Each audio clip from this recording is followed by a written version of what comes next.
and welcome to Teletalk. I'm Liv. And I'm Ben. And on this episode, you'll hear our carefully considered and not at all random thoughts on a show we like. There will be spoilers. We're giving ourselves an age rating of 15 and above, but you're welcome to make up your own mind. Listener discretion is advised. And I want to take a moment to thank you so much for subscribing, reacting, all of those things. It is meaning an awful lot to us, and if you haven't done so yet, I would be ever so grateful if you could. Yeah, and if you want to reach out to us on our socials, we're at TeletalkPod on Blue Sky and on Facebook, and you can email us at teletalkpod@outlook.com. So this episode, we are reacting to Married at First Sight Australia, Season 12, Episode 12. It's dinner party number 2, and we are armchair experting. Yes, we are, and I can't believe it's episode 12 of the season. Obviously, we're not watching them all, but it feels like there's a lot in there that we haven't seen. Yeah, this is episode 4 for us, so we've clearly missed a lot. But that's what we're intending, because we're being the experts, like you said. I'm enjoying dipping in and out. It's sort of fascinating. Yeah, well, one of the things that's really obvious to us dipping back in at this episode is we are missing Ash and Jake. Oh yeah, they're gone. Yeah, we don't know what happened to them. It's not addressed in this episode at all. We last saw them at the previous commitment ceremony, and now they're gone. I've decided that they've been kidnapped by ninjas, and that no one's speaking about it because they're worried. Too scared. Yeah. Or they don't care. Who knows? Okay. All right, well, if you know, please tell us. Send us an email, teletalkpod@outlook.com, and let us know what happened to Ash and Jake. It was the ninjas. Okay, I don't think it was ninjas, but I am open to your suggestions. Is that how ninjas go? I honestly don't know. But I think, moving on from ninjas, we should talk about Jamie and Dave. Right. What's the connection to ninjas here? Or we're just leaving them behind? Yeah, I was hoping you'd just let me go with it. Okay. Speaking of ninjas, Jamie and Dave, everyone. So, Jamie describes their relationship as a fairy tale scenario. Which, normally when you say things like that, that means it's too good to be true.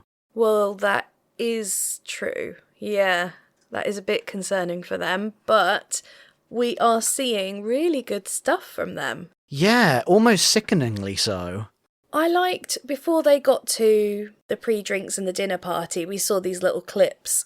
And she was doing some tarot reading with her tarot cards. Yes, she was. And he was so into it. He was asking her questions. It's clearly not his thing, but he's alongside her in her journey with it. Well, you have to remember, Liv, that the couple that tarots together stays together.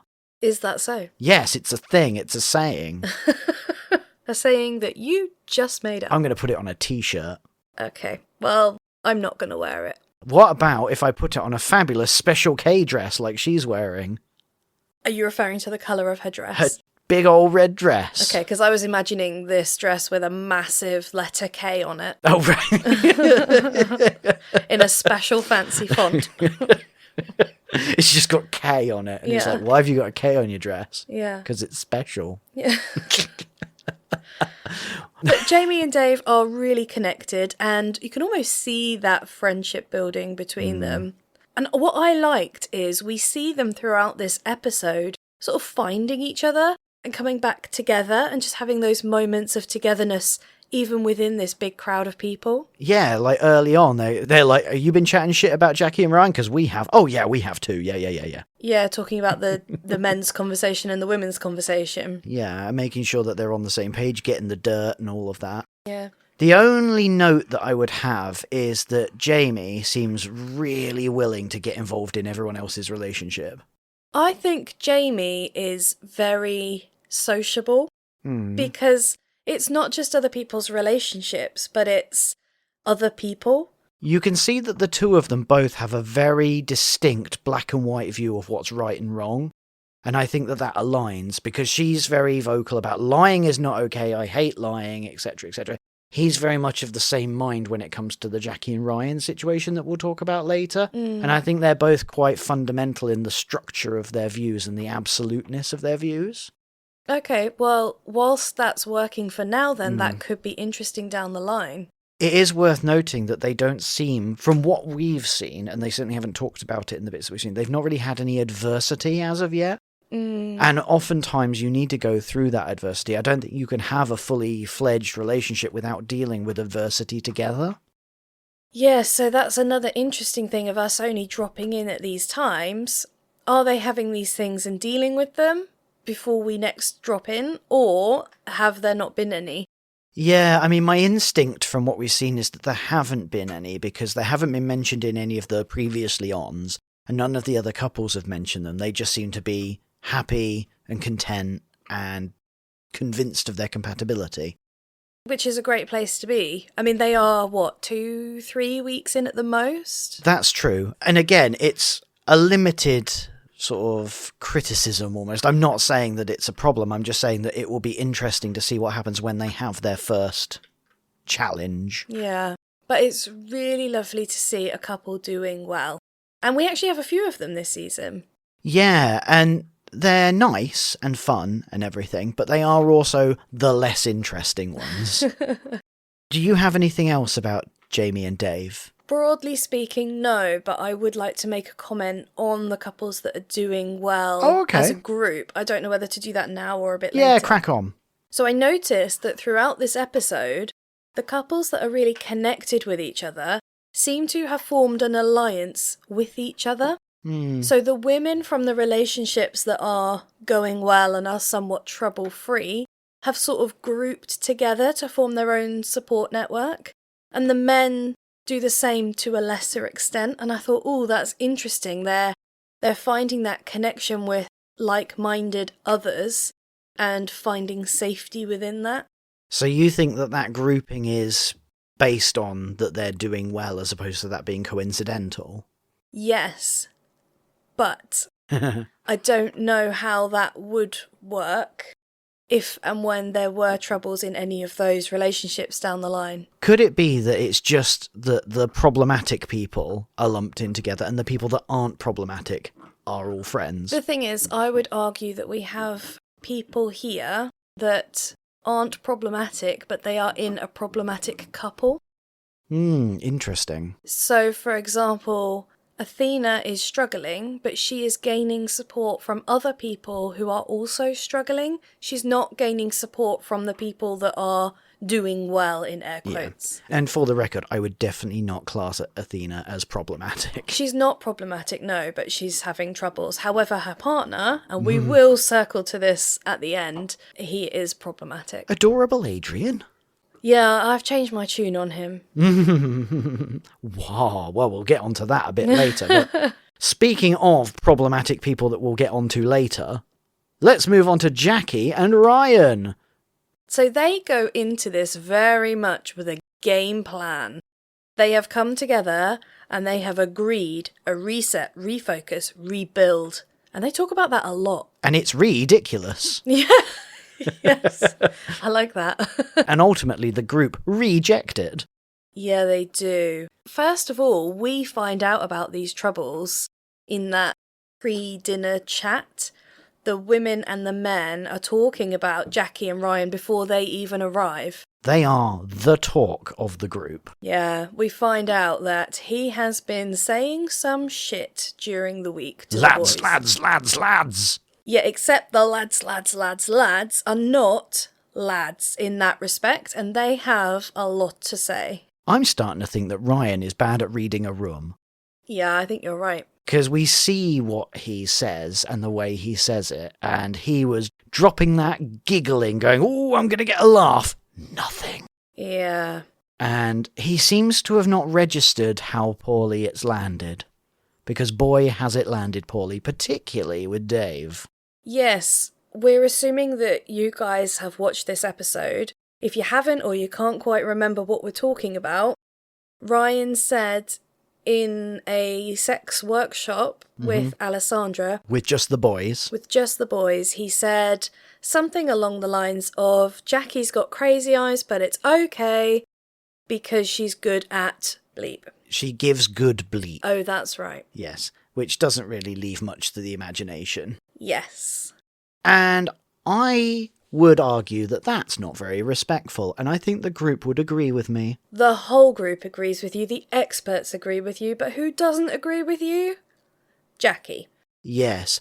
The whole group are anticipating that she is going to be very upset about this, and the first part that comes up is about the crazy eyes, because that's been a touchy subject around the group already. Yeah. And she doesn't necessarily react the way you'd expect, does she?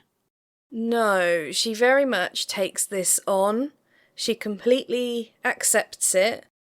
And it even comes out that she liked it when Jake used that language in the last commitment ceremony. She thought it was funny. She brought it into their relationship. And so now Ryan is absolved of any ill doings against her by using those words. And what the rest of the group are trying to tell her is that he didn't say it in a jokey way.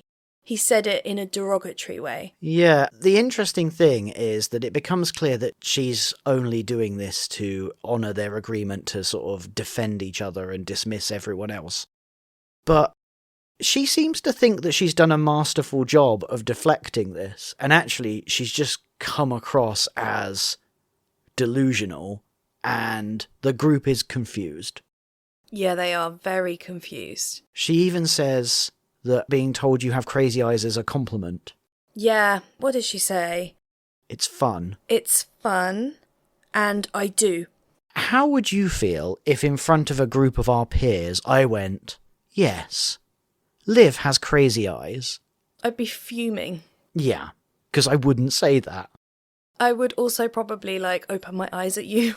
What? Those aren't crazy eyes. Those are angry They eyes. are, yes. Yeah, don't be mixing the two up. Those are daggers. She is taken beyond what she's willing to defend when Dave clarifies the rest of what Ryan said, and you can see the tipping point in her eyes. Yeah, because this is something the girls were asking her about before they went through to dinner. They asked her if they've been intimate, and she denies everything. She says, no, we haven't. And I can't remember. Oh, Sierra says, any mouth to penis? And she goes, no. Very, very no. And here she's confronted with the fact that Ryan has been talking about this with the others. Yeah. And it's at that point that she's like, oh, I've made a mistake in defending him here. Yeah. What's really interesting is that she then completely spirals into all of these pent-up, stacked aggrievements that she's got, and she starts to go, well, he's not good enough, he should be intelligent, he should be this, he should be that, this isn't what I asked for. And it becomes very passive-aggressive, also aggressive, and condescending and diminishing. And what you can see through all of this, I think, is both of their lack of emotional maturity and their lack of respect for each other. Well, part of the trouble, I think, is that when the sexual stuff is brought up at the table, she goes very quiet whilst everyone is discussing it around her and actually arguing about it around her. She then brings up the historical issues that they've had as I don't know, she's building a case against him almost and against the relationship. Yeah, and it's indicative of, we called it in our previous episodes, that they just stuff everything under the rug. That's their modus operandi. And what they seem to fail to realise is that when you stuff it under there, it's all still there. And as soon as something tips you over that edge, which we see here in this episode, she starts pulling everything out from underneath. It's like she rips the rug up off the floor, she grabs all the dirt in one place, throws it up in the air and lets it rain down on everyone. In some ways, I feel it's almost more like she rips it off and then starts rubbing his face in it, going, look at all of this mess you've made. What a visual. Wow, yeah. And she storms off. Yeah, she leaves the table, doesn't she? And we see a couple of the girls go after her. Not with much luck, though. No, they don't seem to feel like that was worth it. No. I've identified their pattern. Oh, okay. So it's reset, dismiss, spiral, reset, dismiss. Okay. It's just that repeating pattern, because she goes and does all of that after absolutely destroying him. She storms off to the loo to separate herself and presumably to calm down. And when she comes back, it's a complete reset, like she never had that spiral, and it baffles everyone. Well, what's interesting about that, and I think we can take this as sort of meta-knowledge, is that she does a talking head in all of this time. And she refers to herself as feeling embarrassed and humiliated. Those are huge emotions to admit to feeling. That's true. Really, really big ones. And I feel like in this time, she's given the opportunity to process, and she is able to calm herself down. Sometimes admitting feelings like that can do a lot of repair work, and she then is able to rejoin the group. Well, I had the same reaction as literally everyone else at the table, which was, you what? Because she's just like, no, it's fine. Because the group ask her, like, so where do you go from here? And she goes, oh, we'll just carry on. It's fine. We're all good. We'll just, forgive and forget. It's like, it didn't sound like that's what you were doing a moment ago. So, like, everyone's got shocked Pikachu face. Yeah, and John, our expert, refers to them as having internal chaos. And I think this is an external display of that internal chaos. They both seem to be determined to not have the difficult conversations and not deal emotionally with the lack of synchronicity that they've got. But it does feel to me like it stems from a fundamental lack of respect for each other. One thing that I find interesting along these lines is that we actually see Ryan talking about his parents' relationship. He idolises them, and it does make me wonder what dynamic they have. Yeah. Are they really as perfect as he views them as? Yep, that's true. It'll be hard for us to know. Maybe if they get far enough into the show, we might meet the parents. But again, I don't think we'll see that on the parts that we see. It's just an interesting thing with that idolising. How much do you really know as a child? Even as a grown-up child? Can anyone's relationship be as idyllic as he seems to be suggesting? But what I did notice throughout all of this is they kept cutting to Morena, I'm going to say looming in the background. So that's one glaring down the table. I was like, oh, someone's woken up Morena. She's processing. That'll come up later. One to look out for. It was just really like she was proper looming at the end of the table. So, let's move on to Ree and Jeff. They seem to be doing really well. Yes, and it's really interesting the journey they seem to have been on, because I know that you've had concerns about them in the past, but they seem to be doing a lot better. Yeah, so I was worried that she had a concerned face until people were directly talking to her or the camera was pointing at her, in which case she sort of livened up. Now, in this episode, she's just smiling. She seems happy, she seems content, she seems connected to Jeff, she says as much, and in all the cutaways, and she's in the background, she is smiling and she is looking comfortable, so I feel much happier about this situation now. It's a shame that they don't count, because they are not married at first sight. They've dated before, so to my mind, they don't exist on this show. It's not allowed. Well, but they're here, and they're doing really well. I think we still have in evidence that she is just waiting for this relationship to fall apart. Because she's still talking about, like, oh, hopefully it won't fizzle and all of that sort of thing. So I think she's astonished that it's working.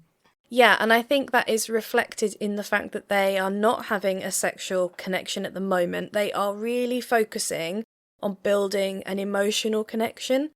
And I think it's going well. Yeah, what's really nice is that of all the couples, they're the ones that we hear of doing some really properly emotionally connecting and romantic things together off of their own back, not as part of a challenge or anything, because they talk about reenacting their first dance. Yeah. And that's a really sweet thing. And that's something that she initiated, which I think is a nice way of her sort of engaging with the relationship. Yeah, I thought that was really lovely, really supportive of their relationship.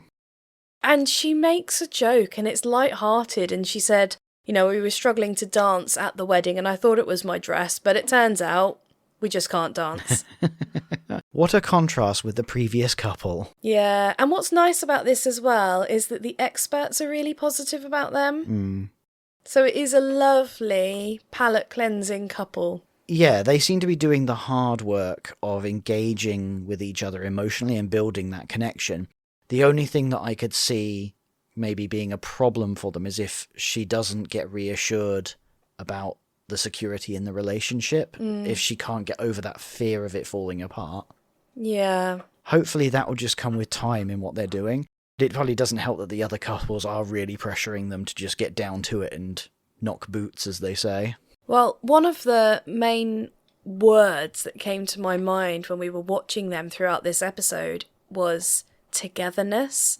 I also wrote togetherness down for Paul and Karina. Yes, they seem to be doing almost perfectly, the other couples seem to think as well. Yeah, and they refer to themselves as rock solid. My concern with Paul and Karina is that they're maybe a bit too perfect. Like, I know I've sort of mentioned that vaguely for Jamie and Dave, but with Jamie and Dave, I feel like you see a lot of evidence of them talking and being close and being aligned. I don't think we see much, certainly from what we've seen, of Paul and Karina, other than them going, we're great, and everyone else going, you guys are great. There's not substance there for me, so it's hard for me to think anything other than, I don't get much from you. I think it's difficult because if they're not performing, they're not going to get the airtime. What I would take from it is the other couple's perception of Paul and Karina, and they seem to be very positive, like, please tell us anything that you're struggling with, any slight thing. And I think that's indicative of what we're not seeing. Yeah. But they are. Yeah, I think the big question with this couple is, what does he do with his underwear? Yes. Because they say what he does with it, but they bleep it. And I'm like, where is so horrific that he puts that underwear that they have to bleep it? Yeah, it's a very interesting bleeping, and they do it more than once. Yeah. We don't know. Okay, let's leave the happy couples behind.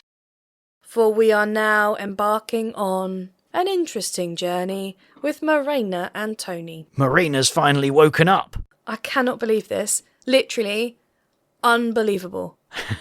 Although knowing Morena, it's not that unbelievable. She is yelling down the table. It's so embarrassing. She forgot that she needed to talk, and no one had talked to her, so she had to insert herself into all of it. Inserting herself is very much what it feels like. She had a lot of rage and righteous indignation, and no one had given her the chance to slag off Tony yet, and so she was going to fish for it, and someone was going to cop it. Well, actually, that's a really interesting point, because the episode opens with her telling Tony that they are going to be the topic for discussion because of his terrible behaviour. And of course, they're not the couple for discussion. Yeah, maybe she is feeling left out. Yeah, I think she had a lot of anger and emotion to vent, and she is going to find a way to vent it. And she starts off by going, right, Ryan, safe target, everyone's angry with him, I'm going to wade in. The unfortunate thing is she does it about 25 minutes after everyone else. Yeah, I saw this and I thought, oh my gosh, she has very poor social skills. She cannot read that room. She just badgers and cajoles everyone. That poor driver that drove them there. He's driving along, she's like, when are we going to get there? And then when they're pulling up, she's like, no, just stop here.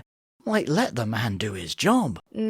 Well, the experts even refer to her communication style as aggressive and pointy, and it really is. She is both aggressive and then also passive-aggressive in equal measure, because she's very in-your-face aggressive. But then with Tony, she's passive-aggressive at times as well, in that very victim mentality, poor me, I deserve more, etc. But Paul makes the mistake of sticking his head above the parapet when it goes a bit quiet, and boy does it get shot off. Because he points out that he's heard her screaming in the corridor. Yeah. I don't think she liked that. She did not like that. There was a lot of denial, a lot of defensiveness, and she calls it disrespectful. As in, he's disrespectful for bringing this up. How dare you come at Mama Morena? Who was just shouting down the length of the table? No, that's not disrespectful because she was putting a young'un in his place. Oh, yeah, and she calls him a child as well, doesn't she? Little boy. Little boy. Oh my gosh. Jamie, throughout all of this, is like a rabbit in the headlights, and she, in her talking head, is like, oh, fair play to you for going at her, because I would not do that. That's terrifying. Morena's whole thing seems to be a complete lack of self-awareness and projecting onto others the behaviours that she herself portrays. Yes, and we get to see, like, she talks about, I didn't deserve to have all the young ones coming at me. And so that speaks of a lack of respect for everyone else because they're younger than her. Well, she also talks about what she deserves. When actually the others deserve respect from her. Well, it's quite in contrast. It is skipping forward a little bit, but it's relevant here. Like Tony, later on, we hear him talking to someone about Athena had made a point to him about trying to make even 1% of your day better and it being a really powerful thing. And he said, I heard that and I really took it to heart and it was really great advice. And that's such a polar opposite because I think Athena's probably one of the younger ones there. And he's taking that on board and respecting her input, which I don't think Morena would do. My main takeaway from the Tony and Morena relationship, as opposed to just her behaviour towards everyone, is that they are very distant and very separate. And she accuses him of leaving, and so they can't be together. But even when they are together, they're very separate. They walked in one behind the other, not even next to each other, no hint of holding hands. They're sat at the table, not engaging with each other. They couldn't be more apart. It certainly seems like Tony is actually absent a fair bit at the time, and so that is causing a lot of stress for Morena. That seems to be her main thing, is like, he's not present, he's not giving me the time of day, so we can't build our connection. But then the atmosphere that she's creating when he is there is hardly encouraging him to be there. It's a very combative, very antagonistic scenario, so it sort of feeds a vicious cycle for their relationship. Well, one of the other people says, why do you think he leaves?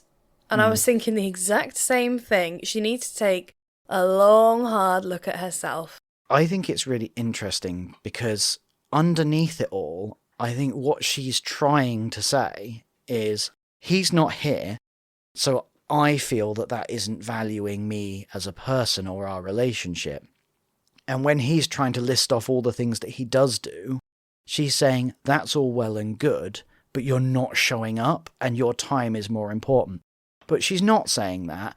She's being very aggressive and combative and unconstructive with it. And so that kind of completely obscures any constructive point that she might be trying to make. One thing I do think is concerning, though, is in one moment she says that she wanted an alpha male and she got Tony, very derogatory. And then a bit later on, she says, I got Tony and I love him. What? Oh, well, when she says Tony and I, she's being sarcastic. She's very much in the passive-aggressive. Ooh, poor old Tony. Look, I'm lucky. He's the Don. Everyone cheers to him. Oh, really? Yeah, she's being passive-aggressive and sarcastic. That's when she's been really pissy and starts, oh, let's toast to poor Tony. Oh. Because she's like, oh, he wants to be friends with everyone. I'm like, that's not a bad thing. It just seems like maybe I read that wrong. I thought she was all over the place. Well, and maybe too intense. And because using the phrase, I love you, that early on is very intense. Yeah, and it was, again, it's over the top and hyperbolic and melodramatic, I think. Okay. Well, let's leave them there because that's a lot. Yes, let's move on to a better couple. Oh, dear. I've just seen who's next. It's Adrian and Athena. Well, 50% of them are nice. They arrived holding hands and they quickly break them off. Like, as soon as they're clocked by the others, that connection is gone. Yes, very much so.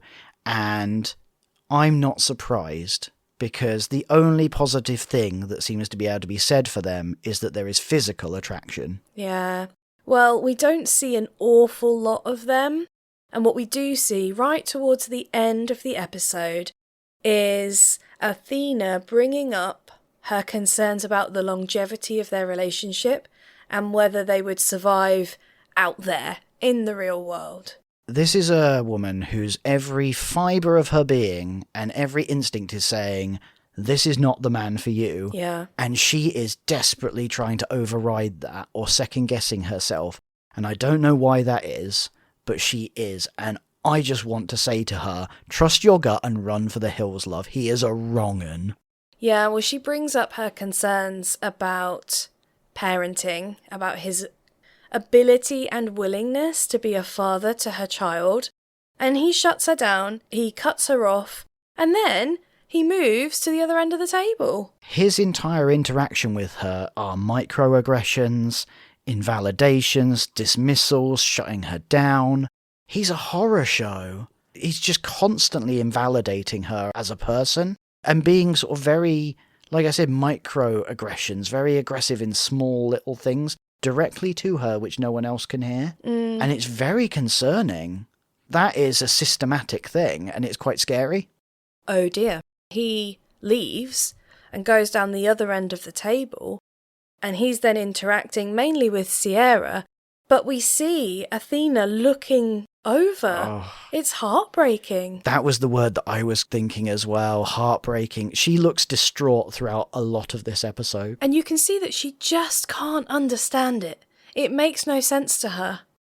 Yes, because she talks about the whole way through, like, I'm stepping up to this relationship and I'm trying, but he's not. He's taking, but he's not giving. Yeah. And I have a feeling that that might well summarise his general relationship attitude. What in general? He's just a big red flag. He is a man red flag. And you might have guessed, I'm not a fan. And I have serious concerns. I really have hope that the experts will interject and hold him to account and validate her feelings, because I think she is invalidating herself, either because of her own history or attitude, or because of him, or a bit of both. Well, what makes this even more sad is what Adrian does next. Because down the other end of the table, with Sierra, they engage in a game of footsie, and she pulls a kissy face at him.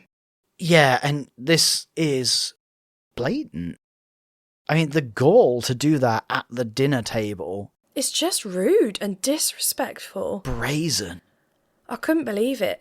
And the experts, I don't think they actually saw this because we didn't see them reacting to it. No, that's very interesting, isn't it? Because you would have thought they'd be like, what the heck is that? Yeah. But yeah, maybe they're holding it for the commitment ceremony. Yeah, maybe. But we also have the collateral damage of Sierra's behaviour here, which is Billy. Yeah, I think it's really interesting because they've shown that she is concerned that they're not progressing fast enough. And he has said before that he is looking for an emotional connection. And I'm beginning to wonder if Sierra and Adrian are two peas in a pod. Yeah. They're just looking for that spark, that physical connection. Yeah. Well, what I thought was that Billy is very hopeful within his relationship with Sierra, but naive. Oh, yeah. And we have Sierra not overly hopeful. She seems to have washed her hands of her relationship, but she is very flirty with Adrian. Yes, I thought it was really interesting because from the off, when Billy and Sierra entered the pre-drinks, she had a face on. She looked annoyed and fed up, and I think that makes a lot of sense from what we've seen. Another thing that I noticed, actually, was that Adrian and Athena, as I said, they came in holding hands and broke them away quickly. Sierra and Billy did the same, and I'm wondering if this was instigated by Adrian and Sierra not wanting to show those tie signs in front of each other. Oh, very nice. Yes, that's a good point. I hadn't thought about it like that, but it probably speaks to some form of psychology like that. You're right. So that's all our couples. That's an overview of what happened and our reaction to them. Ben, what did you think of the episode as a whole? I thought it was really interesting. I also found it baffling because some of the behaviour was confusing. Yeah. What did you make of it? I really liked it. I thought it was a really interesting episode. We got a nice balance of couples that are doing really well and couples that are having some challenges. And I think those challenges are quite nuanced. And there's also a lot of room for personal growth for these people. Yeah, there was a lot of good balance, but there was also a lot of quite fascinating psychology at play. Yeah. And if people are willing to work on themselves, I think this is a great place to start. I also enjoyed it because I was fundamentally vindicated about my dislike of Jackie and Ryan. I called it from the start. Well done. Yay. And because of that, I'm going to give it a solid 6 things swept under the carpet out of 7. 6 things swept under the carpet. Okay, major relationship issues, but that was a bit wordy. All right. It's a bit wordy, but we'll go for it. Oh, please tell me your rating out of 10. Wait, what was your rating? 6 out of 7. Okay. You were too focused on the rug. Yeah, I was. Got a bit lost there. Right, let's sweep that under the rug as well with all the other stuff, and you tell me your score. Okay. I have given it 10 out of 10. 10 what's out of 10, Liv? 10 out of 10. Just 10. straight up 10 out of 10. Could not have been better. The perfect episode. Yeah, I had all the emotions. I felt happy, elated, joyous. I felt heartwarmed. I felt hopeful. I felt angry and cross and frustrated. That was a real roller coaster as a viewer. Yeah, it was great. I thought it was really good. My key takeaways are Jackie and Ryan are completely doomed. If you come up Morena, you get the horn. Yeah. And Adrian is a human red flag. Nice. Dunzo. What a summary. And on that note, that's all, folks. If you can, we would really appreciate it if you could rate, review, and subscribe to Telly Talk Pod. Go on, you know you want to. Thank you so much for listening. Bye. Toodles!